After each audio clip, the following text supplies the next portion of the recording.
Gravando.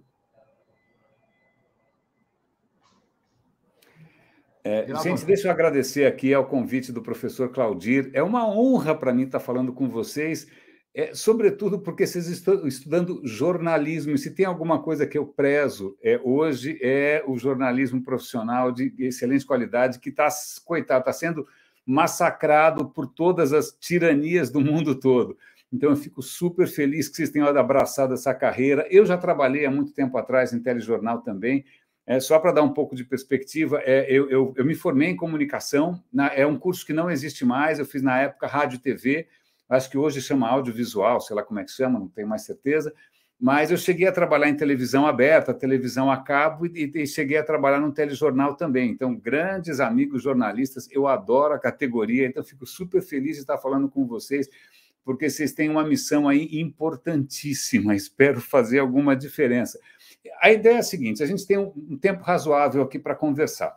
A ideia é vocês interromperem e perguntarem a qualquer momento, ainda mais porque é o papel de vocês, não é mesmo? Mas também eu trouxe só para, sei lá, para servir um pouco de ponto de partida, ou também servir um pouco de contraponto, para ilustrar. Eu trouxe alguns slides que se vocês me permitem, eu vou compartilhar com vocês. Posso? Posso compartilhar? Eu vou colocar isso aí, muito obrigado. Tenho que agradecer ao mestre Orlando aqui pela sua participação. Gente, seguinte, essa foto que vocês estão vendo é a foto de uma calçada.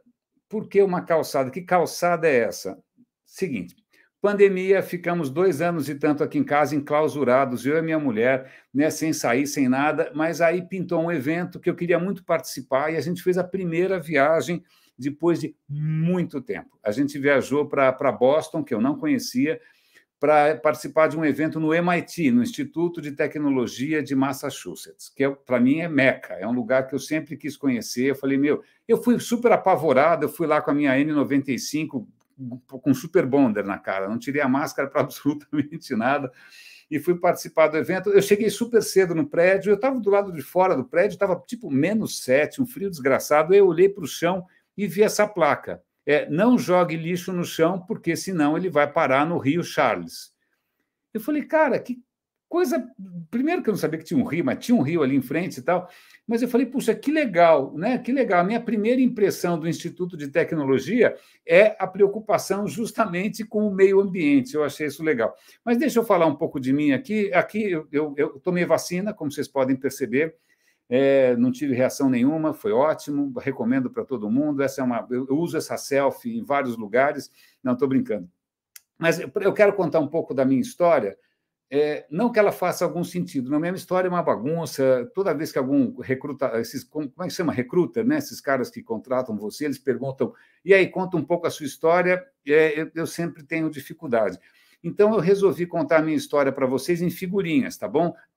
Antes de mais nada, eu vi hoje de manhã esse anúncio e eu queria trabalhar lá, tá bom? Já eu explico por quê. Eu já vou explicar que lugar é esse, por que isso me interessa. Eu gostaria de estar trabalhando lá, mas não é o que eu estou fazendo agora. Quem sabe no futuro. Mas só para contar a minha historinha, este sou eu quando eu comecei a estudar exatas. Este sou eu quando eu fui para humanas, alguns anos depois. Este sou eu quando fui trabalhar numa agência de publicidade. Lindão. Este sou eu quando fui trabalhar no mercado corporativo, Microsoft, Yahoo e tal, e esse sou eu hoje, aproximadamente, tentando descobrir que rumo que eu tomo na vida. Aliás, uma dica, eu estava ouvindo hoje de manhã um podcast extremamente interessante, e o cara fala o seguinte, olha, se você encontrar alguém que tem certeza, aquela convicção inabalável, fuja, porque provavelmente coisa boa não é. Que nessa altura do campeonato, quem não tiver confuso, quem não tiver aí se sentindo um quebra-cabeça, tem alguma coisa errada. Né? Mas, para mim, adivinha quem é esse cara aí? Eu não preciso dizer. Depois que esse cara entrou no mundo digital, a minha vida ficou complicada. A questão eu comecei a trabalhar eu me formei em comunicações, como eu falei para vocês, trabalhei um tempo em TV aberta, TV fechada, e acabei, quando o digital começou, em 95, começou o acesso à internet aqui em São Paulo, acesso para gente comum, como eu não era acadêmico, não era professor, não era nada, era um cidadão comum. né? Aí, em 95, eu contratei ali a internet, fiquei fascinado, eu falei, cara, que coisa legal. Aí eu conheci uns amigos de faculdade da ECA que tinham uma agência de digital, e eu falei, cara, eu larguei meu emprego, eu trabalhava na HBO com o Rubens Evald Filho, que vocês nem devem lembrar quem era, mas tudo bem, era um cara super bacana, genial. Eu pedi demissão e cheguei para esses caras que trabalhavam com web e falou, meu, eu não sei nada, vocês não precisam me pagar nada, mas eu quero trabalhar com esse negócio, eu quero aprender. Quando eu souber fazer alguma coisa, vocês me ensinam, vocês me pagam, né? E aí eu comecei a trabalhar com web super apaixonado, né? Achando que a gente ia mudar o mundo, que era uma coisa empoderante, libertária, até chegar esse cara. E aí é engraçado, porque aqui ele está de costas, aqui ele está de frente. Não, estou brincando. Eu achei essa escultura outro dia no Instagram, eu achei ela praticamente um símbolo dos tempos modernos, né, em que ninguém quer abrir mão do seu ponto de vista, em que está todo mundo aí cheio de certeza, ninguém está disposto a conversar. O churrasco, vai ter sempre o tio do churrasco bolsonarista, o tio do churrasco. Bom, a conversa está muito difícil. E não era isso que a gente imaginava. Então, eu era inocente. Eu acho que talvez um dos meus maiores equívocos foi ter achado que bastava entender a tecnologia. Eu falei, eu tenho que entender como funciona essa tecnologia. E aí, e acho que esse é um dos principais eixos da conversa da gente de hoje, eu acho que não é por aí. Né? O que faz diferença. Assim, a tecnologia trouxe a gente a isso, a gente praticamente entrincheirado, polarizado, sem capacidade de conversa, né? Cada um dentro da sua bolha. Por quê? Porque quem criou a tecnologia não conhecia muito bem como as pessoas funcionam e, sobretudo, elas deixam de funcionar, certo? Curiosamente, vocês devem ter visto no Netflix aquele documentário que chama Social Dilemma, que é do Tristan Harris. Assistam, se vocês não assistiram, assistam, por favor. É sobre o quanto as redes sociais, os algoritmos estão manipulando a gente. E o cara que está por trás daquele documentário, por trás e na frente também, né, é um cara que eu admiro muito, chamado Tristan Harris. Ele criou, inclusive, um centro para tecnologias humanas. E eu adoraria que isso existisse há 26 anos atrás, quando eu comecei a trabalhar nessa história. Né? E aquele cargo que eu mostrei para vocês no começo é justamente, eu vou voltar lá para o começo só para vocês verem, tá bom? Esse cargo aqui é justamente um cargo dentro do Centro de Tecnologias Humanas. É um cargo para você ser aí, para você liderar a inovação humana. Cara, eu queria um cargo desse, não tem, seria uma maneira de, sei lá, minha carreira tomar algum rumo um pouco mais útil, mas tem algumas coisas que me inspiram. Né? Por exemplo, esse carequinha não é o Mahatma Gandhi, não, ele é indiano, sim, ele é indiano, mas ele é o Satya Nadella, ele é o presidente da Microsoft. E só para vocês verem como o mundo está mudando um pouco, né? Quando eu cheguei a trabalhar na Microsoft, naquela época, eu falei, nossa, pelo amor de Deus, Microsoft, Bill Gates, Windows, que horror, Internet Explorer e tal. Mas veja, as empresas evoluem, e veja o que esse cara, que é o presidente hoje da Microsoft, colocou no quadro, não sei se vocês conseguem ver ali. Haja de uma maneira tal que os efeitos das suas ações sejam compatíveis com a permanência da vida humana genuína. Não é isso que você espera normalmente de um líder de tecnologia. Ele tem outra frase que eu acho legal: não é mais hora de pensarmos no que computadores podem fazer, é hora de pensarmos no que computadores devem fazer. Tá? Acho sensacional. E aí, falando no nosso amigo Tristan Harris, eu achei essa animação muito bacana. Ele mostra o seguinte: se tem alguma coisa que define, né, o rumo que o digital tomou, é o seguinte: essa curva vermelha que sobe é a complexidade dos problemas que a gente tem, que só aumentam, certo? E a curva branquinha embaixo é a nossa capacidade de dar conta, de entender essa complexidade. Então, o que ele está dizendo é que a maneira como a tecnologia está evoluindo, a gente não tem como dar conta, e tem aí um buraco, tem um gap, tem um abismo, que ele está chamando do abismo de sabedoria. A gente não é mais capaz agora de dar conta das consequências do que a gente está fazendo. Né? Eu acho isso muito legal. Ele está pedindo para a gente parar e pensar. Eu acho muito bacana. Esse é um outro slide que eu gosto bastante, do Tristan Harris, em que ele fala o seguinte: tem muitos, quem mexe aqui com design, experiência do usuário, né, interatividade e tal, A questão não a gente tem limites cognitivos, tá bom? Como a gente tem limites, isso gera uma sobrecarga de informações. O nosso cérebro funciona na base de dopamina, que tem a ver com recompensa, prazer e tal. Isso está sendo usado para viciar a gente. A gente, como a gente é uma espécie social, a gente precisa de validação social. Isso está criando o quê? A cultura dos influencers, que não é uma coisa que eu acho muito não é um bom desenvolvimento. A gente também tem um problema cognitivo, que é o viés de confirmação. A gente gosta de acreditar nas coisas que confirmam o que a gente já acreditava. Isso leva ao quê? A fake news. A gente também a gente se tem uma coisa contagiosa no mundo, é a indignação, é a raiva, né? Isso está sendo usado, gabinetes do ódio, por exemplo, não é mesmo? Para usar polarização, para criar polarização. E a gente depende, basicamente, de confiança, né? A gente precisa confiar no próximo, a gente precisa confiar na informação, no jornalista, nas instituições, e isso está sendo manipulado por robôs e por deepfakes. E o que ele propõe, que eu acho muito bacana, é o seguinte: ele propõe uma coisa, cadê? Vamos lá. Ele propõe mudar um pouco a maneira como a gente lida com as pessoas, porque o que a gente faz tem impacto, né? A gente tinha um modelo de tecnologia que ele chama de extrativo, que você está extraindo as coisas, você está sugando as coisas. Então, ao invés de dar para as pessoas a porcaria que elas querem, pô, vamos respeitar a vulnerabilidade. Não é porque o cara é guloso que você vai encher o cara de, sei lá do quê, de junk food, né? Usar aquele argumento, a tecnologia é neutra, ela tem bons... Não, cara, a gente tem que minimizar os impactos negativos, né? A não ser que você queira dar para o seu filho no jardim da infância uma tesoura com ponta. Você não dá uma tesoura com ponta, você dá uma tesoura com a ponta arredondada, né?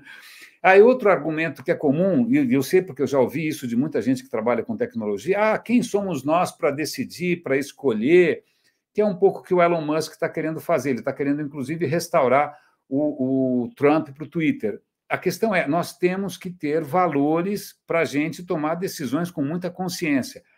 Não, a gente tem que fazer tudo personalizado, para isso que a gente precisa dos dados.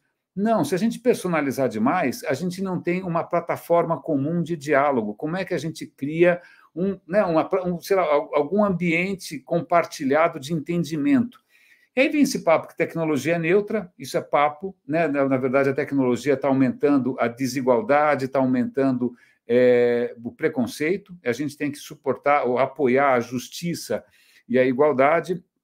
E essa história de ficar correndo atrás de métricas, eu tenho dó, eu sei de jornalistas que estão em grandes veículos, tal, eles são cobrados pelo número de cliques. Putz, se for para fazer número de cliques, você faz só uma reportagem de cachorro atropelado, porque todo mundo vai clicar, né? Então, ao invés de você ficar obcecado com métricas, como é que você faz com que as pessoas floresçam, que é uma palavra que vai ser importante, tá bom? Eu mostrei aquela minha foto super coxinha, super arrumadinho, né, quando eu estava em exatas, tal, e aí depois eu fui para humanas, e aí eu tive um certo choque cultural, que acho que vocês, felizmente, não...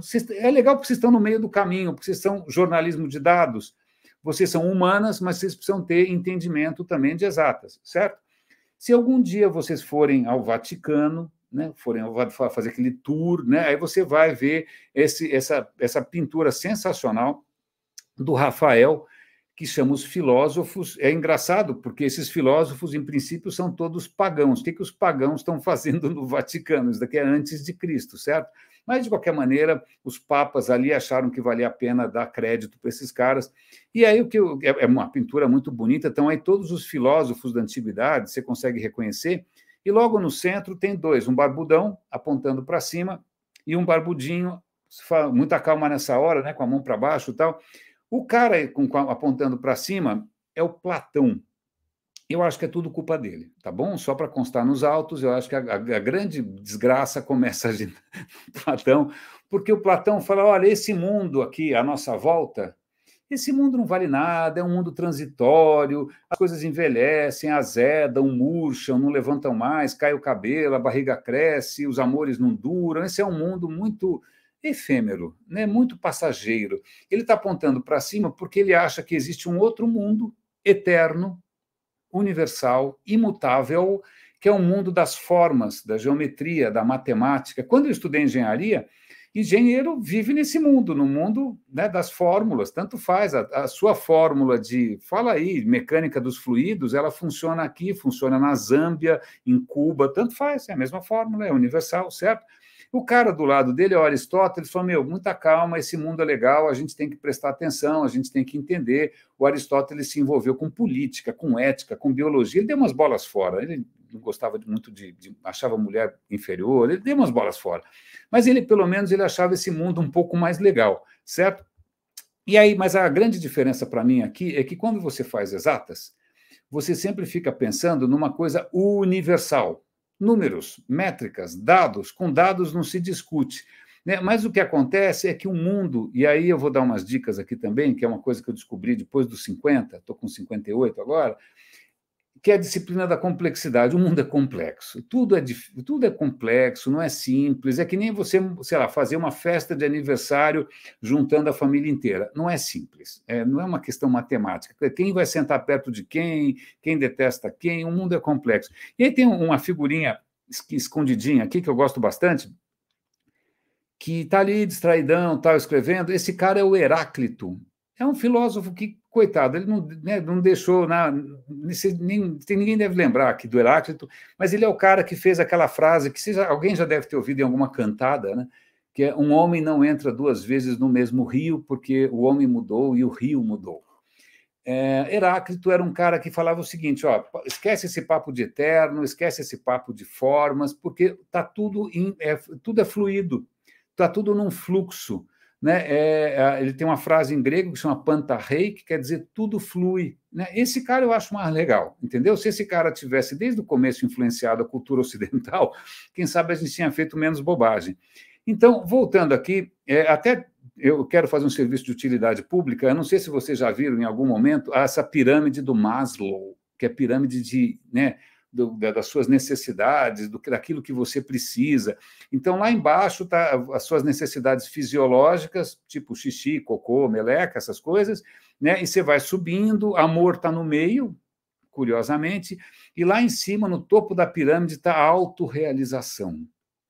Vocês já tinham visto isso? Então, desvejam, por favor. Eu vou pegar aquele negocinho do Men in Black lá. Como é que está o negocinho do Men in Black? Puf, esqueçam, porque o Maslow chutou. Ele fez isso do sofá. Ele não é um antropólogo. Ele não viajou pela Indonésia, Micronésia, Polinésia, África e Yanomamis. Não.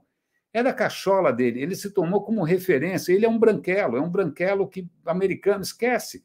Né? Porque quando a gente começa a parar com essa coisa, achar que tem algum modelo universal de como as pessoas funcionam, na verdade, a gente tem que reconhecer que a gente é uma criatura social. Não é, o que interessa não é tanto você como indivíduo, é como você está conectado, né? A sua reputação, o seu sentimento de segurança, o seu pertencimento, o seu senso de comunidade. Isso é mais importante. Né? Tanto que se você pega os manuais de psicologia americanos, sobre depressão, sobre não sei o que lá, se você for aplicar num país asiático, não funciona.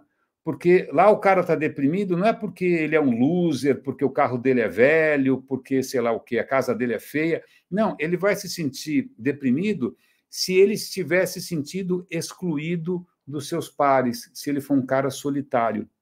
Entendeu? Então não é universal essa história toda, não. E voltando um pouco para a questão da natureza humana, esse cara aí, o E.O. Wilson, é um autor muito legal. Na verdade, ele estuda formigas, curiosamente, mas deixa para lá. Mas ele é um cara muito interessante. Ele fala o seguinte: o problema real da humanidade é o seguinte: nós temos emoções paleolíticas, instituições medievais e uma tecnologia praticamente divina. Então, nós somos basicamente Yanomamis na loja da Apple no shopping Iguatemi. É isso, basicamente isso. Enfurecidos por causa do Bolsonaro. Eu acho isso muito legal, porque isso tenta resgatar isso daqui. Toda vez que eu estou meio tristinho, quando eu quero me alegrar, eu vejo essa foto desse nosso parente, né? Esse macaco aqui roubou a câmera do fotógrafo e fez uma selfie. Né? Eu gosto de lembrar que a gente tem uma longa trajetória. E aí eu vou agradecer esse barbudo aqui, barbudo por barbudo, eu gosto desse. Tem outros barbudos, se você quiser, né? Tem vários barbudos diferentes. Eu gosto desse barbudo, tá bom? Que é o Darwin. Né? Mas aí tem uma coisa legal, quando a gente fala de Darwin, não é mata-mata, lei do mais forte, né? Não, não, não, vamos dar arma para todo mundo. Não, não, não. O que o Darwin percebeu que uma das forças da nossa de qualquer espécie para você evoluir é a capacidade de colaboração. Não é mata-mata, não é o tubarão comendo a foca, não, é colaboração, tá?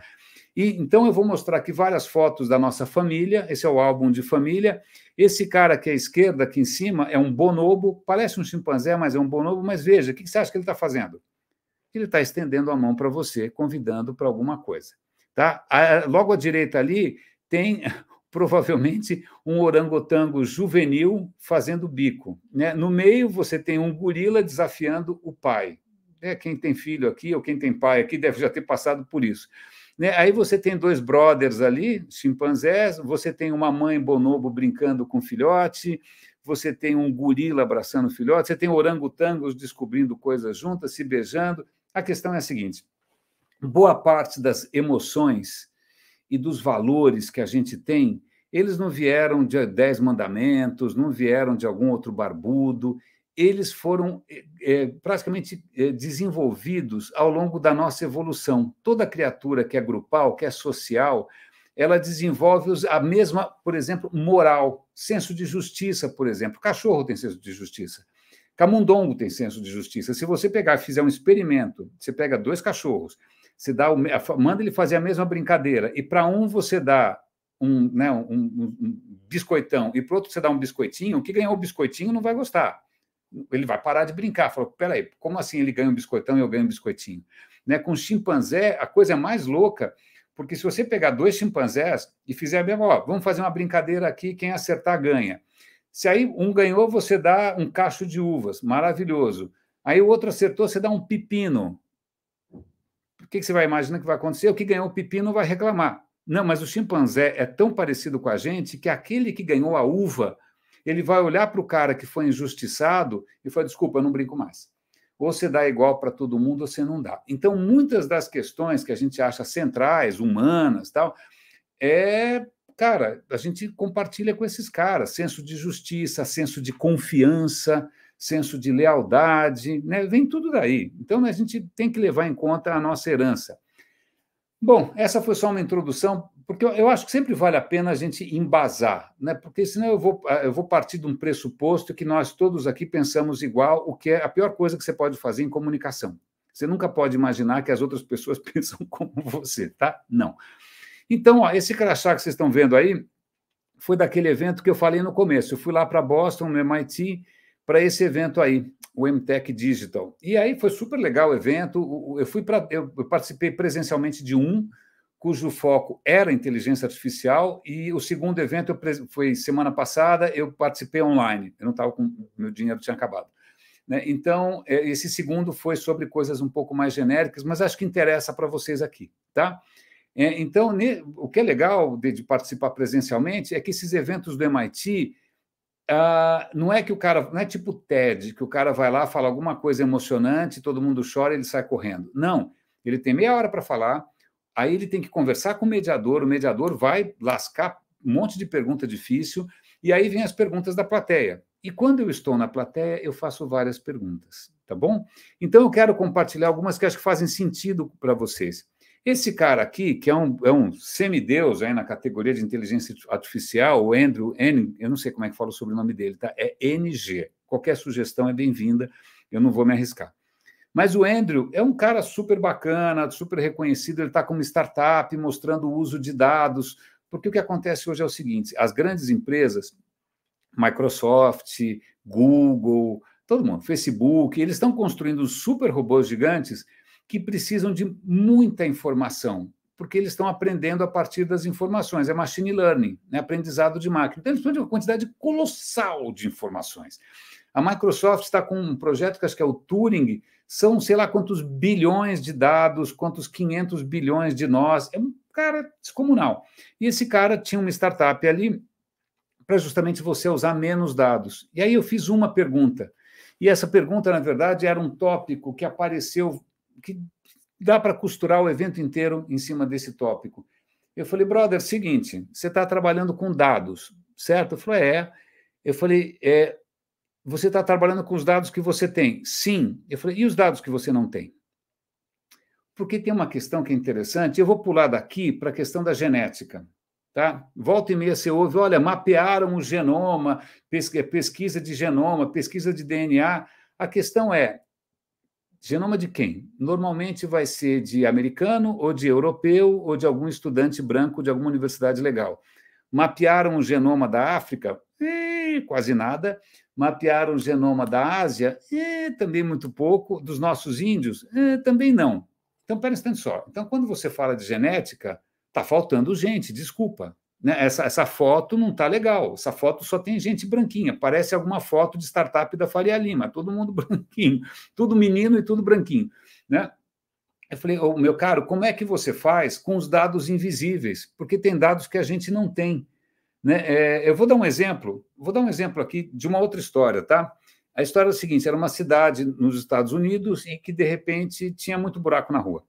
E alguém teve a sensacional ideia, falou, olha, eu vou fazer um aplicativo que todo celular tem um acelerômetro, né, que é um medidor de vibração, de aceleração e tal. Então, esse aplicativo, toda vez que ele sentir um tranco, ele vai pegar as coordenadas geográficas, um tranco quer dizer um buraco, ou que você atropelou alguém também, sei lá, mas um buraco, aí você vai pegar essa informação e vai mandar para a prefeitura, e a prefeitura vai ver os buracos. Você fala, porra, cara, que legal. Acontece o seguinte, vamos lá, quem tem um celular tão bacana? Todo mundo? Não. Provavelmente alguém bacana que mora numa região que já é bacana. Quem tem um plano de dados também que está o tempo inteiro conectado? Provavelmente alguém bacana que também já mora numa região bacana. Né? Tá. Então, moral da história, você vai estar mapeando, veja só, você vai estar mapeando uma região da cidade habitada por uma parcela da população, que de repente nem tem tanto buraco assim. Agora, onde o bicho pega, onde a coisa é realmente feia, né? Você não está mapeando nada, então você tem uma invisibilidade de dados. Eu chamo essa atenção porque, quando a gente fala hoje em Big Data, em Big Data, em computadores usando dados, a questão é que dados estão faltando. Está todo mundo lá. Né? Porque o engenheiro fala, que dados que eu tenho? São esses dados. Opa, vou botar aqui uma machine learning e pronto. Eu te dou uma resposta, eu te dou uma orientação. Se a orientação é feita em cima de dados que são um queijo suíço, que está faltando gente, essa orientação provavelmente vai reforçar o quê? A desigualdade. Certo? Certo. Então, essa é uma questão para vocês que vão mexer com dados. Não é só os dados que vocês conseguem. Não, olha, eu vou procurar na internet onde é que tem dados públicos disso, daquilo. Tá legal, vou pegar os dados daqui. Aqueles dados cobrem todo mundo? Quem que eles deixam de cobrir? Né? Essa é uma questão que eu acho absolutamente fundamental, que é a questão da invisibilidade. Curiosamente, no final do evento, veio esse pessoal aí que é de uma ONG, que eles estão justamente tentando usar mapas para mapear onde não tem dados. Se você pega onde você tem dados sobre as pessoas, sobre quem vota, quem tem a idade, quem estudou, tal, se você plotar isso no mapa, você vai ver que tem regiões inteiras que estão mal representadas, que a gente não sabe nada. Vamos pensar aqui, por exemplo, Covid. Né? Vamos pensar Covid do ponto de vista planetário. Você tem uma série de informações, não tem? Mas você tem buracos. Por exemplo, a Índia nunca reportou direito, o Brasil nunca reportou direito. Né? Como é que você sabe? Você pode fazer o que você quiser com os dados, mas eles não representam nada. Essa é uma questão muito importante. Como é que a gente faz com que outros segmentos da população também sejam ouvidos em termos de dados? Eu acho isso um ponto importante. Ok, esse foi eu acabei de falar 10 minutos sobre um evento de 48 horas. Eu agora, semana passada, eu estava nesse Future Compute, que era basicamente sobre computação quântica, Edge Computing, que é um outro tema um pouco técnico, e também sobre metaverso. E aí, para falar de metaverso, eles trouxeram essa mulher, que é a Amy Webb, que é um gênio. A Amy Webb é uma futurista de verdade, boa.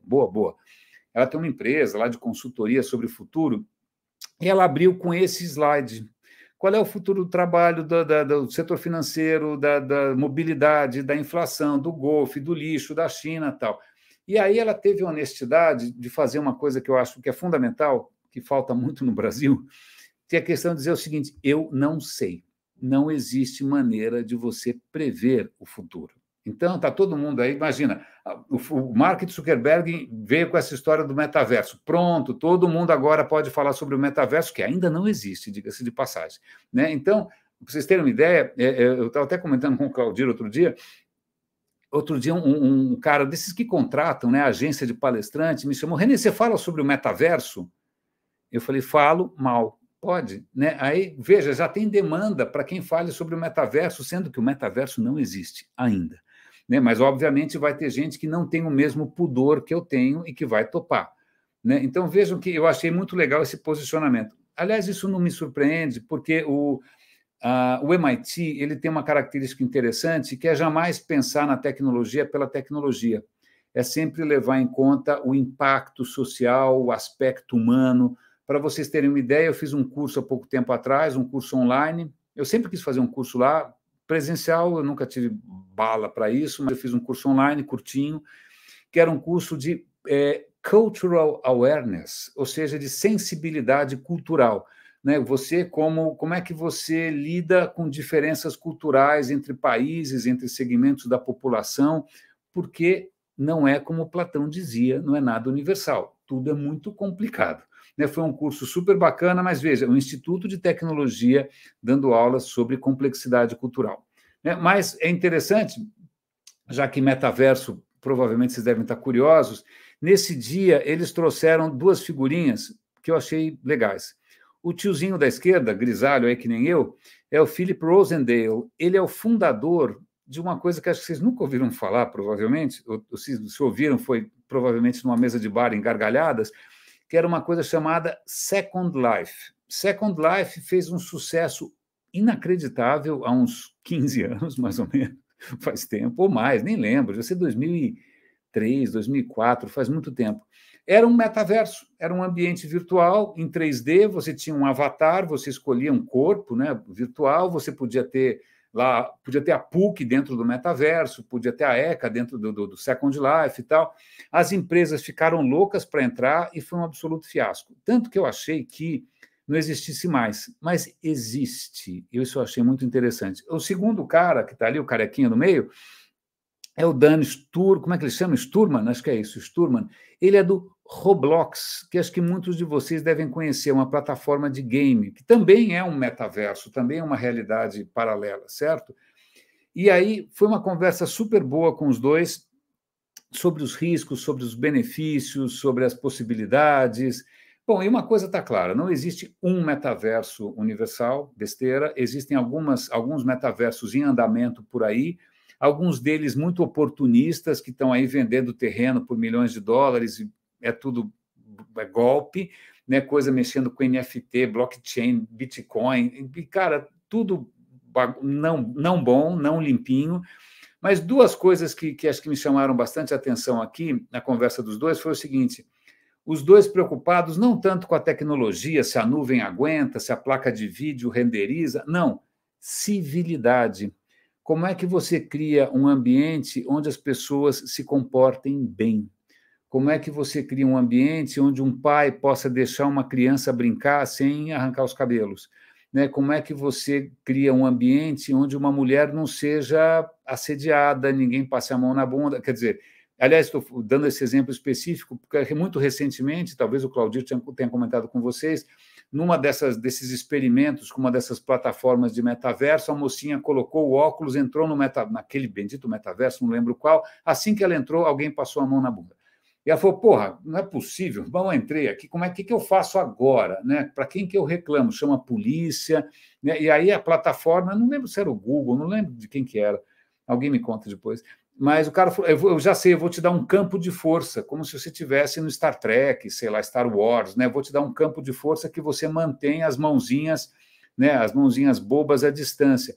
Então veja que a questão para os dois, tanto do metaverso, para o Second Life quanto do Roblox, era a questão da civilidade. Como é que você faz as pessoas se comportarem melhor? O cara do Second Life veio com uma tirada que eu achei interessante. Ele falou: olha, a gente existe, sei lá, 15 anos, nem sei mais, e o nosso ambiente é civil, as pessoas não se comportam tão mal. Porque talvez, quando você está se sentindo presencialmente, mesmo que num universo virtual, né, você está vendo outras pessoas em frente de você, você sabe quantas pessoas tem, você sabe se elas estão felizes ou não, se tem alguém atrás de você passando a mão, né? Quando você está num ambiente desses, isso de alguma maneira altera o seu comportamento. Até o áudio é importante, né? A noção eles estão investindo em áudio espacial, né? Porque nem todo mundo. Vamos lá, gente, metaverso que vai depender de óculos vai ser só para elite, não vai ser para todo mundo. Quantas pessoas vai ter no metaverso se você tiver que comprar um óculos do Facebook? Meia dúzia, ninguém. Né? Vai ter só, né, sei lá, gente que comprou o carro da Tesla. Né? Então, assim, esses caras criam plataformas que funcionam no celular, funcionam no PC, funcionam no Mac, tanto faz, tem que ser cross-plataforma. Então, eles estão contando que, de alguma maneira, o fato de você achar que você está num ambiente, você tem um espaço, você tem a sua casa, isso muda o seu comportamento para melhor. E aí, o cara do Second Life colocou uma coisa que acho que é chave, que vai. Eu volto para a questão das tecnologias humanas, e falou: olha, talvez o meu ambiente ainda seja limpinho, seja civil, porque nós não usamos o modelo do Facebook, que é aquele modelo de sugar informações sobre o seu comportamento, né? Um vampiro, uma sanguessuga, um aspirador de informações privadas para vender isso para anunciante, para manipular você. Ele falou, não, não é esse o meu modelo, cara, eu não quero que ninguém manipule você, eu não quero vender, eu não quero que, sei lá, um anunciante saiba que você está com dor de barriga, que você está grávido, que você está deprimido, que você usa droga. Não, não, não, não, eu não quero que eles saibam isso. Porque o Facebook quer saber isso. Aliás, ele está monitorando isso o tempo todo, né? Facebook, Instagram, WhatsApp, Google, está todo mundo monitorando e vendendo as suas informações. Aliás, eu vi outro dia que agora que nos Estados Unidos tem o risco aí que os juízes lá revertam a questão do aborto, que o aborto, de repente, seja proibido de novo, já tem traficante de dados vendendo para quem quiser comprar informações sobre quem entrou em alguma clínica de aborto, porque é só pegar a localização do seu celular. Veja, é esse o mundo que a gente funciona hoje, é daí que vem o dinheiro hoje, e é isso que me incomoda, e é por isso que eu estou numa crise profissional e eu não quero mais trabalhar com essa porcaria, porque não é possível que a gente ganhe dinheiro sugando e manipulando as pessoas, certo? Certo. Então, desculpa, por isso que, né, senão eu estava rico, né? Mas aí já que eu estou falando de civilidade, de pessoas, vamos imaginar um cenário. Eu quero mostrar para vocês como não é só uma questão de tecnologia, tá bom? Eu quero falar para vocês sobre uma questão que influencia qualquer tecnologia. É um aspecto da natureza humana chamado homofilia, que não tem nada a ver com sexo. Palavra do escoteiro. Homofilia é o seguinte: a gente gosta de quem é parecido com a gente, de quem ri das mesmas coisas, de quem tem a mesma cor de pele, de quem acredita nas mesmas religiões, de quem vota no mesmo candidato, ou quem torce pelo mesmo time, né? Faz parte da natureza humana, faz parte, né? Faz parte, uma questão de pertencimento, faz parte. E aí vamos imaginar o seguinte: eu lembro que uma vez eu tive um projeto grande em Porto Alegre e tal, e eu tinha que ir direto para Porto Alegre, e aí era muito engraçado, porque quando eu chegava lá de manhã para trabalhar e tal, o assunto do dia, ou de todo dia, inclusive, pelo menos entre os homens, era futebol. E eu não entendo nada de futebol, nada, eu não assisto nem Copa do Mundo, eu não sei nada de futebol. Era desesperador. E o que é pior é que lá, ou você torcia para como é que era? Grêmio e Inter, são dois times. Só tem dois times, é binário. Ou você torce para um, ou você torce para outro. Então, tanto que você tem um shopping center de um time e um shopping center de outro. É uma coisa completamente binária. Então, vamos pensar, né, que, de repente, você está no lugar desse binário e você tem as pessoas azuis e as pessoas amarelas. Aí, o que acontece? Você fala, nossa, que legal, estão todos felizes. Aí, quando você olha como é que elas sentam na classe de aula, na sala de aula, ou como é que elas sentam no escritório, você percebe que está todo mundo dividido, né? Tipo, sei lá, palmeirense de um lado, corintiano do outro, sei lá, pessoal do pagode de um lado, pessoal do funk do outro, o pessoal, sei lá, branquinho de um lado, pessoal não branquinho do outro. Você fala, claro, que pessoal intolerante. Não. E agora eu vou mostrar como é que isso acontece. Eu vou sair desse PPT e eu vou agora compartilhar uma outra coisa com vocês, que, aliás, está online essa história, espero que vocês podem ver a qualquer momento. Espera um instantinho só. Estamos aqui, compartilhar screen. Aliás, o áudio está bom aí, gente? Está tudo tranquilo? Espero que sim, espero de coração. Eu quero compartilhar. Eu quero compartilhar Chrome Tab. Achei. É isso que eu quero compartilhar. 3, 2, 1. 3, 2, 1. Vocês devem estar vendo aí, certo? Vocês devem estar vendo essa tela. É uma página super bacana que chama A Parábola dos Polígonos. Tá bom? É de onde eu tirei esse exemplo. Aí ele pensa esse cenário: olha, você tem azuis e amarelos, só que, na verdade, eles não são intolerantes, eles são bastante tolerantes. A questão é a seguinte: se eu estiver cercado de gente diferente, eu vou entrar em pânico. Eu preciso ter gente parecida comigo por perto, tá bom? Então, ó, esse amarelinho aqui está em pânico, eu vou arrastar ele para cá. Agora eu coloquei ele aqui, ele está felizinho ou não está mais em pânico, porque ele tem outros amarelos em volta. Quantos amarelos ele precisa ter em volta? Nesse caso, se ele só tiver um amarelo, ele vai ficar tenso. Se ele tiver 2 amarelos, tá legal. Então, veja, ele não é tão intolerante assim. Só precisa de 2. Tá? Os outros, 1, 2, 3, 4, 5, 6, os outros 6 podem ser azuis. Não é tão chato. Né? Pô, o cara até que é bastante tolerante. Eu não conheço tanta gente tolerante assim, certo?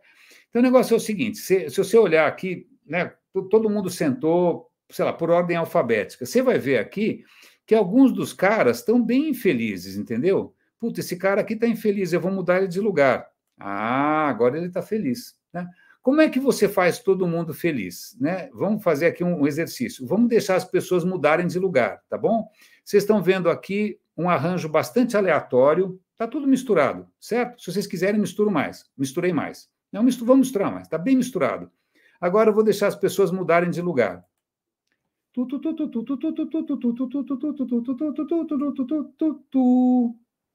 Olha o que aconteceu. Entrincheirou tudo. E o pessoal não era intolerante. Não é que o pessoal era fascista, coxinha, nazista, petralha. Não era nada. Ele só precisava de 1/3 de gente parecida. Eu vou começar de novo, tá bom? Ó, tudo misturado. Vou começar de novo. Então, o que acontece é o seguinte, gente: se você montar uma plataforma, ou uma empresa, ou um time, ou seja o que for, e se você não prestar atenção na homofilia, o que vai acontecer é que as pessoas se polarizam naturalmente, tá bom? Essa é uma questão da natureza humana, lamento informar. Então, eu vou parar de compartilhar essa tela e vou voltar a compartilhar, se tudo der certo, aquele PPT, só para a gente encerrar e a gente conversa na sequência, tá bom? Windows, apresentação de slides, estamos aqui. 3, 2, 1, foi. Isso eu já mostrei para vocês, já mostrei para vocês. Então, vamos lá, dados, né? Vocês são jornalistas de dados. Vocês estão vendo aí uma sequência de zeros e uns, certo? Isso é binário. Alguém aí lê binário? Que número é esse aí em binário? Alguém consegue saber essa sequência de zeros e uns? Essa sequência de zeros e uns se traduz por 7.753.000.000 de pessoas. O mundo é grande.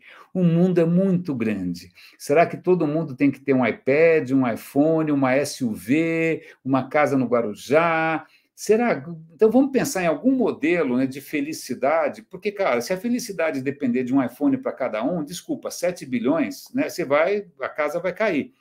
E aí tem um exercício que eu acho interessante para todos nós, que é um teste para ver de quantos planetas você precisa. Você pega lá o seu estilo de vida, é muito bonitinho, parece um joguinho. Você fala, você come carne vermelha, sim ou não? Você vai a pé para o trabalho, sim ou não? Você toma ônibus, sim ou não? Quantas vezes você viaja de avião, sim ou não? O que você compra, da onde você... Aí você mostra ali o seu estilo de vida, e aí chega no final, ele fala, olha, se todo mundo fosse como você, a gente ia precisar de 4,3 planetas Terra. Antes que você ache que eu sou um consumista, um americano médio precisa de 7 ou 8. Então, se todos nós formos iguais aos americanos, a gente vai precisar de 7 planetas que a gente não tem. Né? Coitados de vocês que vão herdar essa bagunça. Por isso que nessas horas eu gosto de pensar não no Elon Musk, mas esse cara, para mim, é a melhor coisa que aconteceu na história do Brasil nos últimos 522 anos, que é o Edu Lira, do projeto Gerando Falcões. Ele falou, o Elon Musk pode ir para Marte, tanto faz, o meu projeto é acabar com a favela. A favela tem que virar uma peça de museu. Então, ele está ensinando as pessoas na favela a se organizarem para criar negócios sustentáveis, ele está viajando o mundo, falando com Satya Nadella da Microsoft, falando com Bill Gates, falando com todo mundo, circulando pelo mundo, mostrando como que ele está pegando uma favela, que é a favela Marte, em São José do Rio Preto, e está conseguindo reverter a situação de pobreza crônica. Esse cara, sigam esse cara, ele é absolutamente genial. Ó, ele é isso aí é do Twitter dele, né? Fui nomeado um dos 100 afrodescendentes mais influentes do mundo. Esse cara é isso, tá bom? Não tem ideologia, esquerda, direita, esquece, é esse cara, tá bom? Vamos parar com essa coisa de esquerda e direita, que isso é coisa do século XIX, o mundo andou. E aí eu estava ouvindo ontem esse podcast aí Aliás, esse é um lugar que eu gosto bastante, que é o Instituto Santa Fé, que é uma escola de complexidade. Eles têm um podcast chamado Complexidade, né? E eles estavam falando com esses dois autores aí sobre como que a gente repensa a economia. E um deles falou uma coisa legal, falou, olha, a economia, hoje, ela é baseada numa questão muito antiga que a gente precisa rever. A questão ela é baseada na felicidade, e na felicidade individual, né? Qual é o seu objetivo na vida? Parece papo de coach. Vocês não sabem o que é coach ainda, tá? Espero que vocês não descubram. O papo de coach é assim, você é feliz? Né? Quais são os seus objetivos? Eu sempre penso em homicídio nessa, mas deixa para lá. Mas, então, aí, a questão da felicidade individual, que parece aquela pirâmide do Maslow, isso significa o seguinte, bom, se o objetivo máximo é você ser feliz, como é que a gente organiza a sociedade, e as leis, e as instituições, e as empresas, e o governo, e o país, né, para você feliz? Mas nós somos 7 bilhões de pessoas, não dá para todo mundo ser feliz individualmente. E aí ele restaura uma noção, que aí eu fiquei muito feliz, e falei, olha, essa noção de felicidade vem de uma onda de pensamento grego chamada hedonismo. Hedonismo, prazer, né? Vamos nos basear pelo prazer, que não é uma ideia muito boa, né? Vocês vão perceber muito rapidamente que não é tão bom assim. Né? E aí ele traz um outro conceito, que é um conceito que eu acho fundamental, que é o conceito da eudaimonia. Em grego clássico, você não tinha uma palavra para felicidade, não tinha tipo happiness, não tinha tipo feliz. Você tinha eudaimonia, que é uma coisa muito difícil de você traduzir. Eudaimonia, né? Sei lá, você pega a Odisseia, né, do Homero, o Ulisses chegou em Ítaca, você vai falar que ele está feliz? Não, mas você vai falar que ele atingiu a eudaimonia. O que é eudaimonia? São 6 coisas. Você tem um senso de autonomia, você conseguiu se desenvolver como pessoa, você se aceita como você é, LGBTQIA+, tanto faz, né? Você tem um senso de propósito, né? Sua vida faz sentido, você tem domínio do seu ambiente, você consegue agir, fazer, você não está cerceado de nenhuma maneira, censurado, etc. e tal, e você tem relações positivas. Veja, reconhecendo que nós funcionamos, né? Nós sozinhos não somos nada, desculpa, a gente é uma espécie banana. Se você soltar um cara sozinho no meio do mato, ele não dura 5 minutos, exceto aquele cara do History Channel lá, aquele Survivor, mas é besteira. A gente precisa um do outro, né? Nós somos uma espécie social, né? Se você tem uma certeza sozinho, você está equivocado, porque a ciência, aliás, é muito, muito interessante, né? Eu gosto da ciência e do jornalismo porque é uma maneira de colaboração, né? Você sempre parte do pressuposto que você não tem certeza completa, né, que você sempre pode descobrir uma certeza maior, que é legal você validar isso com seus pares. É uma maneira bastante humilde, né, bastante colaborativa e aberta. Não tem dogma, não fica todo mundo pagando pau para algum livro do, sei lá, uma Bíblia, o Capital do Marx, ou seja o que for, tanto faz. É um processo aberto, colaborativo e de relações. Né? E isso, na verdade, o digital está esfarelando, porque a gente está perdendo confiança nos outros, perdendo confiança nas instituições, e a gente está acumulando certezas demais. Eu gosto dessa noção de eudaimonia. E uma das maneiras de você traduzir a eudaimonia é florescer, justamente aquilo que eu tinha mencionado lá no começo. Né? Você pensar como um jardineiro, porque essa sala aí, maravilhosa, aliás, belíssima sala de vocês, aí, parabéns aí na PUC. Cara, nem todo mundo é igual. Se você pensar em termos de planta, um precisa ficar no sol, outro precisa ficar na sombra, um precisa de mais água, outro precisa de menos água, um precisa de adubo, outro não precisa de adubo, outro é um cacto. Eu conheci vários cactos já. Não é? A questão é como é que você faz com que as pessoas floresçam, porque nem todo mundo é igual. Então, esse era só o começo da nossa conversa. Muito obrigado. Aliás, se vocês quiserem, depois o Claudio pode compartilhar com vocês, eu tenho um podcast diário sobre cultura, arte, etc. e tal, inovação, que é o Radinho de Pilha. E tem uns cursos de complexidade que eu posso passar um link para vocês, tem curso de complexidade aqui, tem livros que eu sempre... Esse é um canal que eu recomendo livros, o Leia Vale a Pena, tá? Vocês estão convidados, eu estou sempre recomendando livros. Eu tenho um projeto em que eu tento conversar com pessoas que fazem diferença, chama Vamos Falar sobre Impacto. Nada disso é monetizado, tá, gente? Eu faço isso porque eu preciso fazer isso. Agradecemos a preferência, blá, blá, blá, e era isso que eu tinha para falar. Deixa eu voltar aqui, onde estamos aqui no StreamYard. Falei que... Vou acender a luz aí, gente. Espera aí, vocês vão ver que eu estou de calça, tá? Não estou sem calça. É sempre bom acender a luz. Vamos acender a luz porque está escurecendo. Pronto, cá estamos. Fiat. Estou acendendo a luz aqui, né? Você ficou lindo de máscara, Claudino. Ficou lindo. Eu fico lindo também. Eu tive a grata satisfação de trabalhar com o Eduardo Lira, no Gerando Falcões. Eu dei um curso em Coab. Porra, jura, cara? Que inveja, que legal. Eu fui ensinar edição de vídeo para um grupo de 22 jovens lá. A Adobe tem um projeto chamado Adobe for All. É um projeto de inclusão social no mundo inteiro. Os próprios funcionários injetam dinheiro e premiam causas pelo mundo inteiro e patrocinam causas para que profissionais capacitem comunidades em vulnerabilidade. Eu dei um curso de edição de vídeo, foi fantástico. Né? Gente, esse cara é um não. Esse cara, eu já vi ele falando pessoalmente, eu já apertei a mão dele, eu já troco figurinha com ele de vez em quando.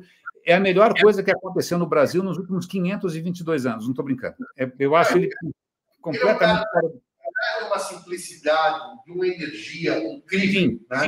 E o pai do cara era... Você sabe da história? Aliás, não sei se vocês sabem da história. O pai do Edu Lira era ladrão de banco. Não estou brincando. O pai dele era presidiário, ele era ladrão de banco. E um dia ele foi jantar com o presidente do Itaú, com o dono do Itaú, do banco. Ele falou: olha, meu pai assaltava muito seu banco. Que é uma coisa, que é um bom começo da conversa. Sempre, né? Não, ele é um cara incrível, né? E além disso, ele, quando eu estive lá, conversei com o Bruno, porque ele vai criando polos, né? Ele cria aqui, eu fui lá para Poá. Eu saí daqui da PUC, normalmente eu rodava, era mais ou menos 28 quilômetros daqui até lá, e 28 para voltar, todas as segundas-feiras.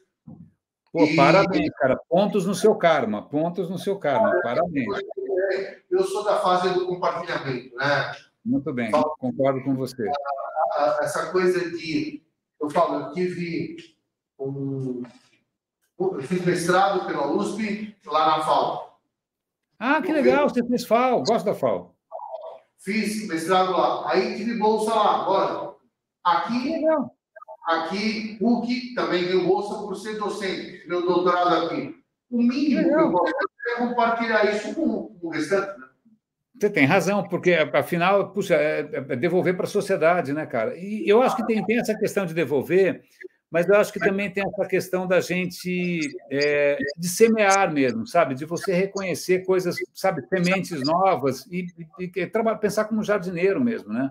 Porque erva daninha cresce sozinho, tá, gente? Erva daninha é uma beleza, viraliza, é uma coisa linda. Agora, plantinha de verdade não é fácil. Uma coisa interessante, né? Tem muitas empresas americanas passaram a adotar. O que eu acho que a gente deveria começar a mudar a consciência brasileira é o seguinte: existem algumas empresas que não contratam fornecedores que não estejam envolvidos em qualquer causa sustentável,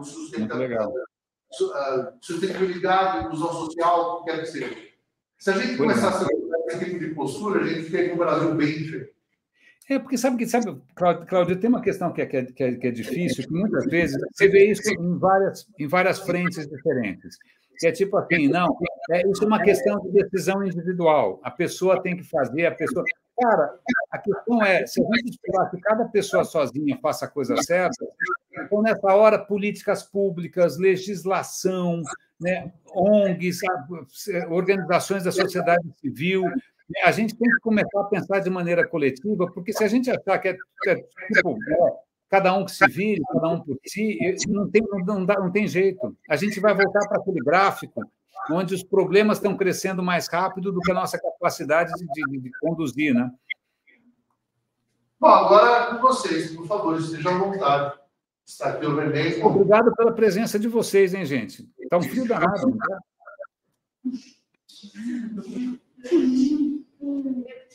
Por favor.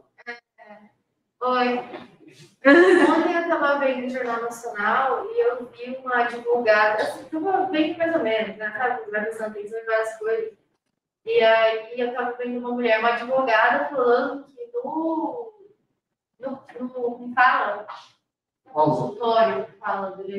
escritório de advocacia dela, eles já estão adotando o metaverso, né?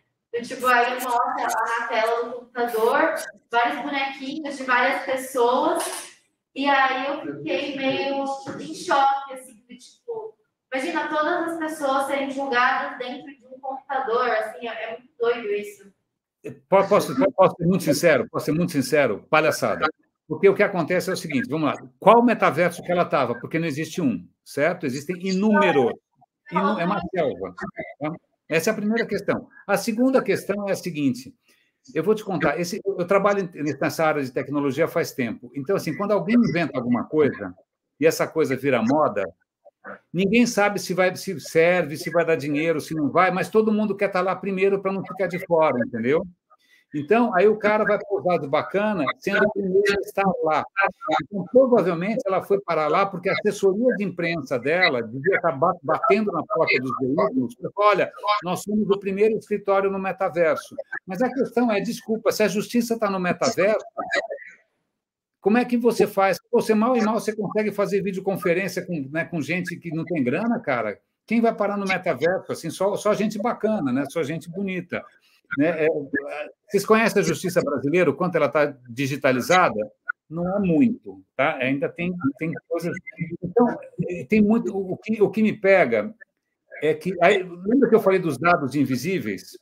A gente tem muita coisa roubando a cena ou chamando a atenção, não é tão importante assim. Agora, coisas legais como o Edu Lira não tem tanto destaque. Né? Então, metaverso, eu vou ser muito franco, eu vi isso acontecer há 15 anos. As empresas saíram correndo que nem umas loucas, gastaram um dinheiro louco. A gente que trabalhava com isso sabia que era uma roubada, mas as empresas têm uma fissura de ver quem vai primeiro, entendeu? E aí dá tudo errado, jogam dinheiro fora, e aí a próxima palhaçada. Desculpa, mas eu sou bastante cético, porque eu vi isso acontecer demais. E tem outra questão que é a seguinte, vamos lá. Vamos imaginar que o metaverso fosse uma cidade. Você gostaria de morar na cidade do Mark Zuckerberg? Ou na cidade do Elon Musk? Não. E quem é o metaverso? Quem faz as regras? Quem faz as regras do metaverso? Se vocês, não sei se já viram alguma coisa de Web3, a gente vai descentralizar, vamos criar aqui um metaverso descentralizado, mas aí é tudo decidido por voto. Mas o voto, vota mais quem colocou mais dinheiro. Então, não é democrático. Vota mais quem tem mais dinheiro, é pior do que democracia, que é muita coisa. Não é? Então, assim, eu sou bastante cético e bastante reticente em relação a algumas bobagens. Estou brincando, o Second Life começou há 15 anos e até hoje continua desse tamanho. Assim. Desculpa, mas é que realmente eu fico meio empolgado com essa história. Porque tem muita bateção de carteira, gente. Sabe o que rola é assim, vamos lá. Quando você vai em evento de tecnologia normal, tem patrocinador. Vai ser Microsoft, Google, Facebook e tal. Você acha que algum palestrante consegue criticar um patrocinador? Não. Eu digo isso por experiência própria. Criticar ninguém me é isso que acontece. Então, quem está lá vai puxar o saco. Então, você vai achar que metaverso é tudo de bom, que o Watson funciona, não funciona. Você vai achar que é tudo maravilhoso, mas não é. Porque toda essa discussão ela é muito dominada pelos patrocinadores. Por favor. Opa, Eu? Esperar a câmera vir para cá, peraí. Pode falar. Eu estava lendo agora aqui na Estônia, é um país bem pequeno, mas estão utilizando uma inteligência artificial para julgar casos civis em geral, mas de alguns litígios em geral de contencioso, mais não tem nada que envolva, sei lá, valores ou julgamento ético. Mas, não sei, você vê uma viabilidade para a aplicação de inteligência artificial? Eu vou te dizer por quê. Tem uma questão muito interessante que é a seguinte. Aquele Leia Vale a Pena, que eu mostrei para você, aquele site, ele tem vários livros sobre inteligência artificial, inclusive sobre os riscos.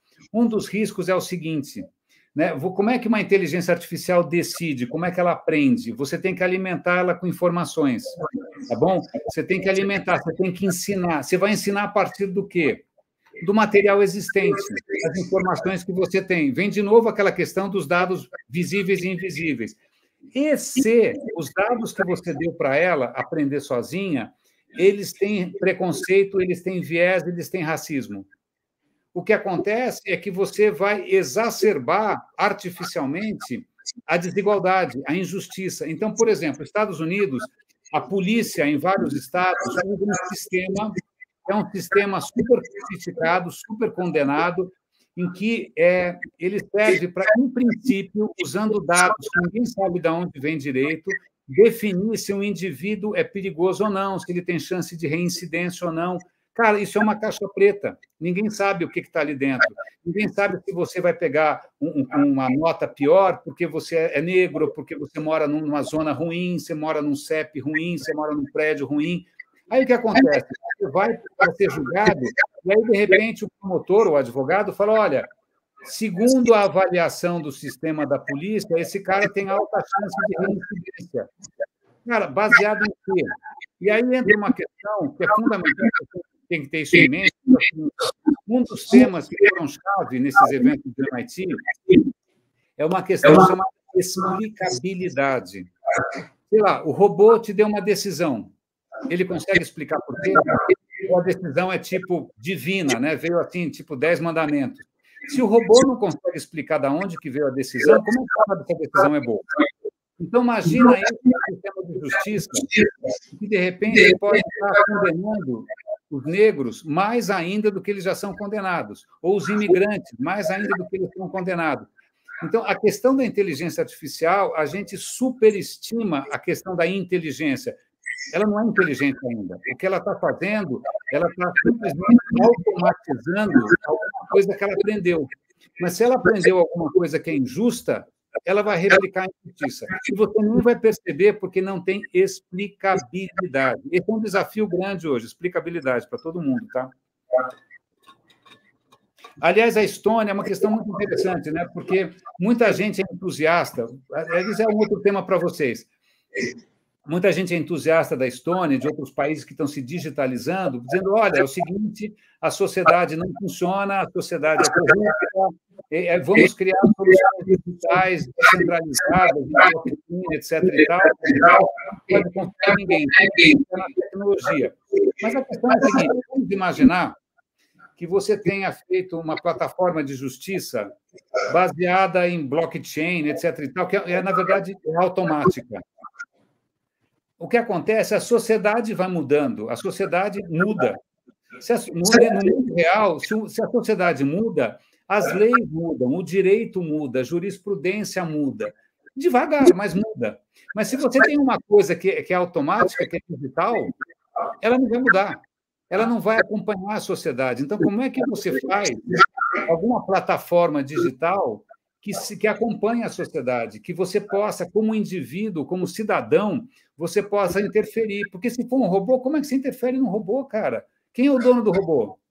Quem é a porra do dono do robô? Né? É o Mark Zuckerberg que interfere? Agora é o Elon Musk, porque o cara comprou essa porcaria. Estou desesperado. Então, a questão é essa. A gente fica achando, e aí eu volto para a questão do Platão. A gente fala: não, o mundo humano é uma bagunça, vamos pensar em alguma coisa universal, eterna e igual para todo mundo. Não tem igual para todo mundo, as culturas são diferentes, você não consegue entrar em acordo sobre o que... Você quer ser igual um japonês? Você quer ser igual um alemão? Você quer ser um austríaco? Não, você é brasileiro. Certo? Certo. Aliás, vou contar uma história que eu acho interessante, é legal para todo mundo aqui. Vamos imaginar um carro autônomo, tá bom? Você comprou um carro autônomo, ele dirige sozinho, ok? Ok. E aí tem aquele problema clássico que é o seguinte, ele está chegando, o carro autônomo está a 100 por hora, e aí ele perdeu o freio. Puta, não vai frear, não vai. Aí você não vai conseguir frear, o máximo que você tem ali é o volante. Você fala, bom, legal, eu vou desviar o carro. Aí você vê que você está indo na direção de 5 velhinhas voltando com a sacolinha da feira. Você fala, meu Deus do céu, vou matar 5 velhinhas, não tenho o que fazer. Aí você pode virar o volante e atropelar 3 influencers bolsonaristas. Aí você pensa, eu mato 5 velhinhas inocentes ou 3 influencers bolsonaristas? É um dilema moral, certo? Se um carro tivesse que tomar essa decisão automaticamente, quem que ele atropela? Né? E aí, o que o MIT fez? Ele fez uma plataforma, colocou online, eu posso passar o link para o Claudio, está online até hoje, chama a máquina moral, The Moral Machine. É o seguinte, você está nessa situação no carro e você tem o carro desgovernado e você tem que escolher quem que você vai matar. Aí tem lá 3 gordinhos, 3 magrinhos, 5 crianças, 5 velhinhas, sei lá, né, 3 imigrantes, 5 gente da Faria Lima. E aí você vai ensinando o carro autônomo, tá? Qual é a ideia? Na medida que mais pessoas do mundo inteiro forem, né, dando sua opinião, você vai chegar finalmente a uma inteligência artificial capaz de tomar a decisão sozinha. Hashtag só que não. Porque o que acontece, e é muito legal você ver isso no site, as culturas são diferentes. Então, por exemplo, o Japão, ele valoriza mais os velhos do que os jovens. Os americanos valorizam mais os jovens do que os velhos. Em alguns lugares, você vai valorizar mais quem é rico. Em outros lugares, você vai... Não tem um padrão universal. Então, veja, se você quiser fazer um carro autônomo, é matematicamente impossível, porque você não tem uma moral universal para todo mundo, não tem acordo. É como se eu tivesse um carro autônomo e falasse assim, olha, você está agora atravessando a divisa com o Rio de Janeiro, eu vou ter que mudar a minha programação. Agora, você entrou em Minas Gerais, desculpa, eu vou ter que mudar a minha programação, porque mineiro é mais conservador. Né? Agora eu vou para, sei lá onde, para Bahia, vou ter que mudar a programação. Então, veja como a fixação que a gente tem na questão da tecnologia, ela coloca em segundo, terceiro, quarto plano o fato de que pessoas são diferentes, que pessoas mudam, que as culturas estão sempre se misturando. A gente fica sonhando, né, como se um robô fosse uma coisa imparcial, muito difícil, porque provavelmente o que ele vai fazer é reproduzir injustiças que já existem nos dados. Me empolguei, né? Eu sempre me empolgo. Próxima pergunta. Vai lá, gente, mais uma. Vamos lá. Eu falei demais? Falei, né? Desculpa. Preciso mudar a medicação. Legal. Agora entrou, estava sem áudio. Hoje eu tive almoçando com o professor Daniel Gatti, depois a gente vai conversar, eu vou convidar para dar aula lá na parte de tecnologia, lá na Marquês, em Paranaguá, para trazer um pouco desse olhar, porque o pessoal, às vezes, é muito pro lado técnico, e eu falo que não é isso, né? E hoje a gente está discutindo sobre justamente esse papo que você está levantando hoje, né? Ele falou assim, Claudio, a inteligência artificial é um grande Tinder. Match ou não? E eu achei muito inteligente essa colocação. É um grande Tinder. Porque se você for ver assim, casa ou não casa? É o que você falou. Não tem nuance, não tem tons de cinza, não tem nada, né? É isso aí. Ou seja, então, se você for ver aonde a gente chega com a tecnologia da inteligência artificial, o final da história é: não existe talvez. O computador jamais será capaz de ter um talvez. Bom, e assim. E a gente volta para aquela questão que eu te disse da certeza. Quando alguém tem certeza demais, você tem que fugir. Né? Mas é muito engraçado, porque quando a gente fala com o pessoal de exatas, outro dia um rapaz entrou para conversar comigo sobre Web3, essas coisas de Bitcoin. Ele falou, não, veja, mas do ponto de vista da tecnologia é muito interessante. Eu falei, cara, você não pode avaliar nada só pela tecnologia. E eu vou dar um exemplo. Eu estava lá no evento e veio um cara super importantão de uma empresa gigante americana chamada Honeywell, que é uma empresa de construção civil. E ele veio mostrar como ele estava usando tecnologia, inteligência artificial, edge computing e tal, para minimizar o impacto ambiental. Porque a indústria de construção civil responde por 30% ou 38% do gás carbônico. É uma coisa monstruosa. Então, eles estão tentando reduzir. Ele mostrou um monte de coisa bacana que eles estão fazendo. Legal. Aí um cara da plateia, provavelmente alguém de exatas, falou, mas vocês não estão pensando em utilizar uma plataforma em blockchain para o supply chain? Aí o cara parou e falou, não. Sabe por quê? Porque blockchain consome uma energia louca, Bitcoin consome uma energia completamente desproporcional e ele não aguenta, ele não é veloz, é muito lento. Bitcoin, Ethereum, essas criptomoedas, elas são muito lentas, elas não dão conta. E aí, se ela consome energia demais, desculpa, vai ser um tiro no pé para mim. Então, se você acha a tecnologia bacana, sorte a sua, mas a questão é, ela, para mim, vai ser um retrocesso, porque ela vai ter um impacto ambiental pior. Então, eu consigo fazer outras soluções sem prejudicar o meio ambiente. Então, veja como a discussão está evoluindo. Mesmo um cara que é um diretor de tecnologia, ele não está pensando em utilizar a tecnologia pela tecnologia, né? Ele está pensando em qual é o impacto ambiental que isso tem. Aliás, inteligência artificial, esses robôs consomem, para você treinar uma inteligência artificial, consome uma quantidade brutal de energia. Brutal. É simplesmente discurso. Vou treinar um modelinho aqui. Cara, custa uma fortuna e ninguém fala disso, né? É muita energia elétrica sendo gasta. Então, o mundo está mudando e é curioso que não é só essa geração mais nova que está mais consciente, né, que está mais engajada, mas você percebe gente na indústria que já está começando a pensar diferente. Não é tecnologia pela tecnologia, não é usar a última coisa que acabou de sair, né? Não é querer ser o primeiro a comprar um terreno no metaverso. A questão é aquilo que faz sentido, aquilo que inclui... Aliás, eu não sei se algum de vocês aqui já trabalha com digital, mas qual é uma das coisas mais revolucionárias? Post-it. Desculpa, metodologias ágeis usam post-it, né? A ferramenta mais revolucionária no ambiente de desenvolvimento de produto é post-it, é papel grudado na parede. Por quê? Porque é uma outra maneira de colaborar, né? O que é chave para a inovação, etc. e tal, são novas maneiras de colaborar. Como é que você coloca na mesa gente que antes não sentava na mesa? Eu vou contar uma história real. Eu estava no evento da CIT, que é uma empresa de tecnologia, eles trouxeram um cliente, um importantão lá do Itaú, o vice-presidente, sei lá, tal. Aí o cara veio contar que eles estavam, seguinte, a gente passou por uma transformação grande e tal, e eu vou contar uma cena que jamais teria acontecido há 10 anos atrás. A gente estava desenvolvendo um produto que a gente ia lançar, que ia custar milhões, ia ser aquela coisa grandiosa, e quando a gente fez uma reunião, a gente trouxe todo mundo para conversar, no meio da reunião, um cara levantou a mão lá atrás, um programador, né, que provavelmente mora longe, sei lá eu, né, vem de ônibus, né, não é algum bacana que vem com o carro da empresa. Não, o programador levantou a mão e falou, eu não comprava esse negócio nem a pau. Ele falou, se fosse há 10 anos atrás, esse cara, primeiro, nem entrava na sala, segundo, ele já era jogado pela janela automaticamente. Mas a gente parou para ouvir esse cara. Ele falou, olha, todos vocês aqui têm celular bacana pré-pago, não, pós-pago, certo? Vocês têm plano de dados infinito, certo? Eu não, eu tenho um pré-pago e se esse produto que vocês estão criando aí, a Claro oferece muito melhor e mais barato, então esquece. Ninguém sabia disso, porque ninguém tinha conversado com alguém que mora na perifa e vai de ônibus trabalhar, né? Então, veja, hoje em dia, as empresas que querem inovar, elas trazem vozes que são os dados invisíveis, são aquelas pessoas que ninguém ouve, né? Elas estão vindo para a mesa de discussão, né? E elas estão mudando o que é possível, porque elas conhecem os problemas de perto, elas conseguem pensar em outras soluções. Então, se tem um desafio para todos nós aqui, não é tanto olhar para o que cada empresa lançou aí, metaverso e tal. A questão é, EduLira, como é que a gente traz mais EduLira para a mesa, né? Como é que a gente replica esse case de sucesso?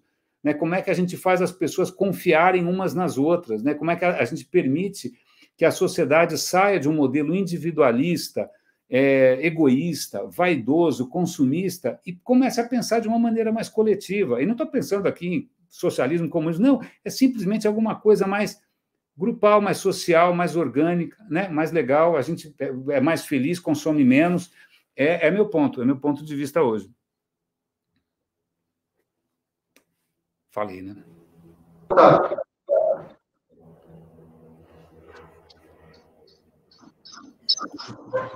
Senhores? E aí, meninos, mais alguma coisa? Nossa, silêncio. Não, é assim, Renê, essa turma aqui, como todas as aulas de jornalismo de dados, eu falo para eles o seguinte, nunca vocês vão sair daqui tranquilos. Sempre vocês vão sair daqui incomodados, senão não tem graça. Mas, cara, é isso. Porque, olha, se tem alguma coisa que a gente, infelizmente, a gente ficou muito mal acostumado nos últimos tempos, é que nos últimos tempos, assim, você cria o seu próprio grupo no WhatsApp, você cria o seu próprio grupo no Telegram, Signal, você cria o seu próprio canal no Instagram. Está todo mundo acostumado a uma zona de conforto. Lembra a questão da homofilia que eu mostrei para vocês? Um tiquinho de homofilia, ele bota cada um num canto. A questão é como é que a gente explode isso, como é que a gente mistura, como é que a gente se expõe, como é que a gente sai da zona de conforto. O Claudir foi dirigir 28 quilômetros para ajudar o Edu, né? Como é que a gente sai dessa bolha, né? Enquanto a gente ficar dentro da bolha, vai ficar todo mundo com aquela, que nem aquela escultura ali, de braço amarrado, achando que, né, que o cara está feliz dentro daquele mundinho. A gente tem que reverter isso, porque isso só interessa para os anunciantes, para os Putins da vida, para os gabinetes do ódio. Eles querem que a gente fique isolado mesmo. Né? Eles não querem que ninguém se organize. Né? Putin, Bolsonaro, todo mundo. Esses caras todos querem que a gente fique, cada um no seu mundinho, achando que está tudo bem. Né? Mas a gente tem que aprender a colaborar, aprender a ouvir, né? Aprender a ser ouvido, inclusive, que não é uma coisa muito simples. Não é um desafio fácil, porque está tudo meio que jogando contra, né? Cara, as pessoas passam mais tempo no TikTok do que em qualquer outra coisa. TikTok é uma plataforma chinesa, os chineses estão sugando os dados de vocês, que nem uns loucos. O que os chineses vão fazer com tanto dado? Né? Não é possível que a gente só fique vendo gente dançar. Né? Então, essas coisas desmobilizam a sociedade, essas coisas empobrecem a nossa vida, a gente fica... Né, parecendo, sei lá, o que fica parecendo? Parece Matrix, com aquele negócio grudado aqui atrás do pescoço. Né? Você está vivendo num mundo... Na verdade, a gente já está num metaverso, né? A gente já está cada um no seu próprio mundo paralelo. Né? Como é que a gente... Porra, cara, esse planeta é um só, esse planeta é um milagre. Né? Vocês vão herdar um país pior, vocês vão herdar uma Amazônia queimada, vocês vão herdar índios mortos. Isso não é possível. A gente não devia estar pensando em metaverso, a gente devia estar pensando como é que a gente reverte a destruição da natureza desse país, ou do planeta mesmo. A gente tem que pensar na Greta Thunberg, né? Não no Mark Zuckerberg. Berg por Berg, eu prefiro a Greta Thunberg.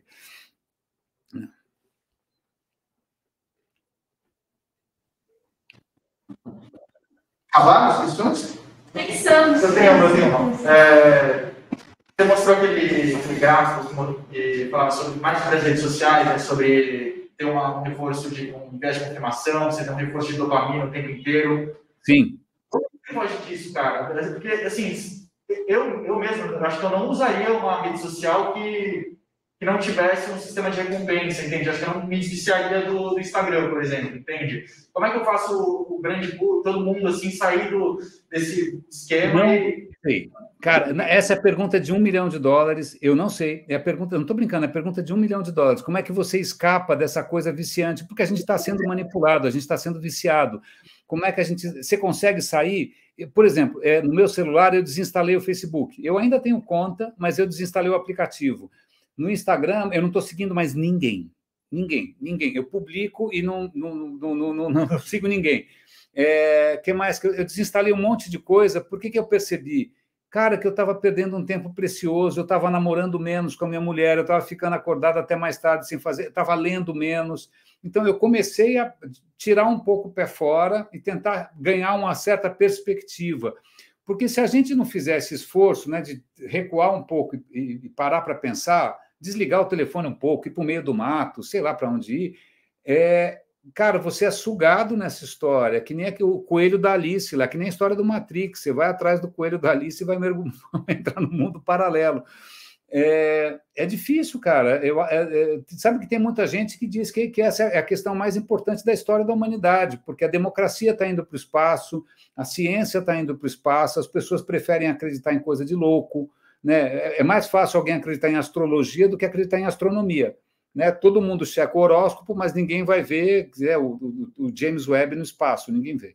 Né? Então, como é que a gente faz? É um desafio. Tem um monte de gente heróica. Tem a Natália Pasternak falando, né, dando a cara para bater. Tem o Átila Yamarino dando a cara para bater. Tem um monte de gente, eu dando a cara para bater. Mas é uma luta meio inglória mesmo. Eu ia comentar sobre isso, porque eu acho que a gente é muito viciado na rede social e sair das redes sociais é muito difícil. Até porque hoje a sociedade demanda que a gente esteja nas redes sociais de trabalho, de tudo, assim, né? De vivência e tudo mais. E eu sigo aquele influencer lá, Felipe Neto, e às vezes eu vejo os stories dele, e ele fez meio que um experimento com os seguidores dele, de falar, tipo assim, ele começou uma conversa falando sobre como o TikTok, ele pega, ele dá esse estímulo de dopamina, e tipo, como as pessoas estão viciadas nesses vídeos curtos, de 15, 30 segundos, 1 minuto, e como as pessoas não conseguem mais se concentrar em ver vídeos longos e também não conseguem mais tipo, assistir vídeo no YouTube sem colocar a velocidade 2 vezes, enfim, tudo é muito acelerado ou muito curto, né? E aí, ele foi postando relatos das pessoas, eu fui ficando horrorizada. Ele foi postando assim, ele foi falando, gente, vamos fazer ele criou até uma hashtag, não lembro como é que era, mas era algo tipo, não tem sem TikTok, algo assim. E tipo, as pessoas foram falando como elas se sentiam realmente viciadas naquilo, tipo, como elas tinham que ficar horas naquele aplicativo, e quando elas não ficavam meio que tentando se forçar, era uma luta, meio tipo, uma abstinência, assim, do tipo, isso. Todo focado. E aí eu comecei a fazer isso também. Eu comecei a fazer, tipo, só que eu não sou muito mais ligada no TikTok, então era mais até, eu ficava todos os dias. Hoje em dia, sei lá, 1 vez na semana. Mas aí quando eu comecei a pensar isso, eu comecei a sentir mais necessidade de entrar do que eu sentia antes, porque eu comecei a me policiar, tipo, não posso entrar, e aí meu cérebro meio que, sabe, assim, é uma loucura. Mas sabe o que é perverso? Eu acho super perverso, porque há algum tempo saiu até um livro que era praticamente um livro sobre como hackear a cabeça das pessoas, como viciar, né? Como criar notificação, como criar essa gamificação. E tem gente que estuda isso e é chamado de design do mal, entendeu? É o design, são padrões obscuros de web. Então, tem gente dedicada a viciar a gente, eles ficam experimentando o tempo todo, eles ficam afinando o algoritmo. Uma vez, aliás, o New York Times, já que vocês gostam de jornalismo, o New York Times eu acho excepcional pela maneira como ele tem usado o digital para fazer reportagens interativas, é muito bom. E eles fizeram uma série de podcasts que chamava A Toca do Coelho, que era sobre como a internet estava sugando a gente para um buraco negro. E aí eles entrevistaram um francês que trabalhava no Google, e o Google tinha lá o YouTube, certo? O YouTube. Então, como é que o cara ganhava, o executivo do YouTube ganhava bônus, né? Quantas pessoas se cadastraram, quantas pessoas clicaram, tal.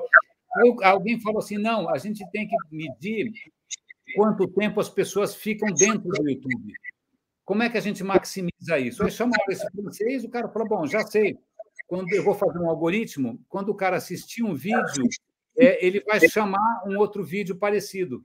Eu vou fazer um algoritmo que vai sempre chamar um vídeo parecido. Né?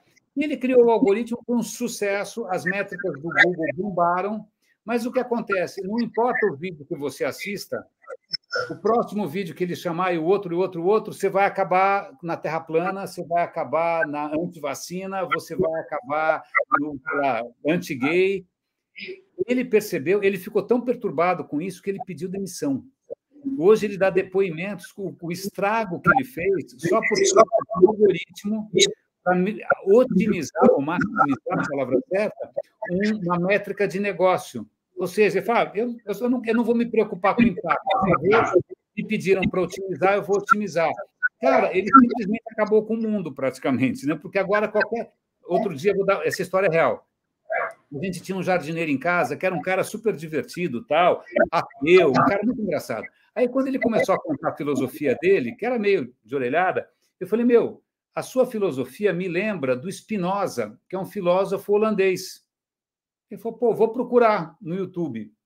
No dia seguinte, na próxima semana, ele falou, não, procurei do Spinoza, que coisa maravilhosa. Um mês depois, com essa história do YouTube, ele já estava acreditando em Terra plana. Ele já...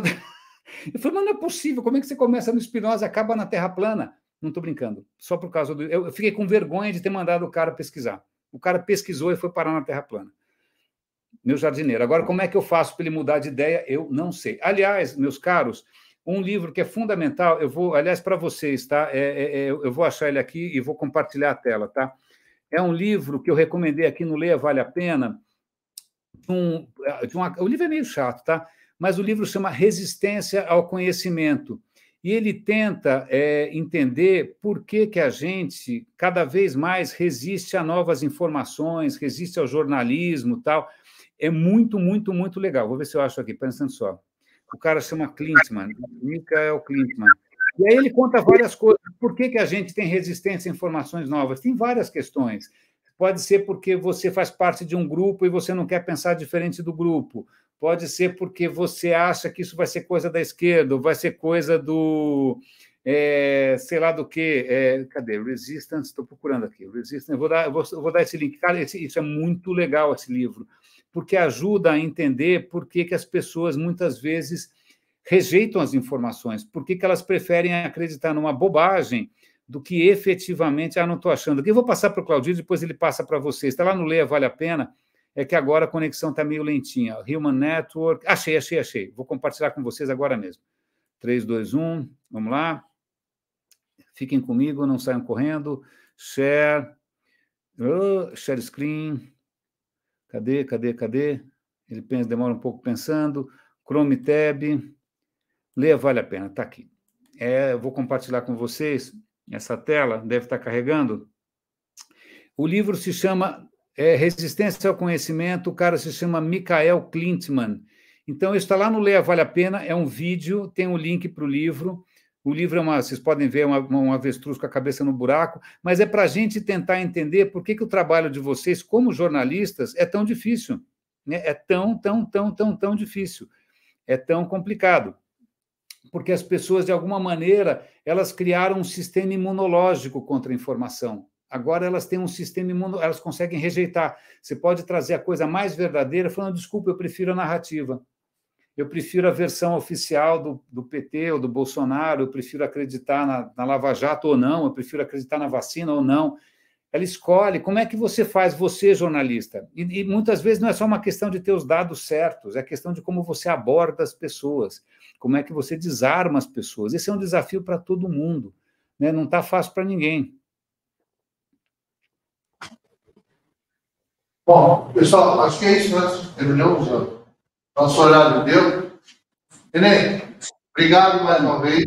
Puxa, obrigado você, cara. Eu sei que eu falo muito, eu me empolgo, espero não ter me excedido, espero não ter inibido ninguém, inclusive. Eu adoraria estar aí presencialmente, tá bom? Um dia eu vou aparecer aí ao vivo e a cores. Vocês vão ver que eu estou muito mais bonito aqui do que aí. Mas é um filtro, um filtro. Então, assim, foi inestimável eu bate-papo com eles, porque... Muito obrigado, Cláudio. O último trabalho deles, desse semestre, vai ser uma abordagem sobre algumas tecnologias que eles escolheram. Eles vão ter que trazer o lado positivo e o lado negativo da coisa. Legal. Então, a reflexão foi muito importante. E a semana que vem eu vou trazer para eles óculos de realidade virtual. Muito Como bem. É que você brinca com a história? É assim, tem o lado brincadeira e tem o lado sério. O que é sério e o que é brincadeira? Não, tem aplicações maravilhosas, imagina. Tem aplicações no mercado de trabalho sensacionais. A ideia é eles brincarem com isso e ver como é que funciona. Legal. Tá bom? Vocês me contam. Obrigado, Helene. Valeu, gente. Prazer foi meu. Tchau, tchau. Tchau. Quero saber de você.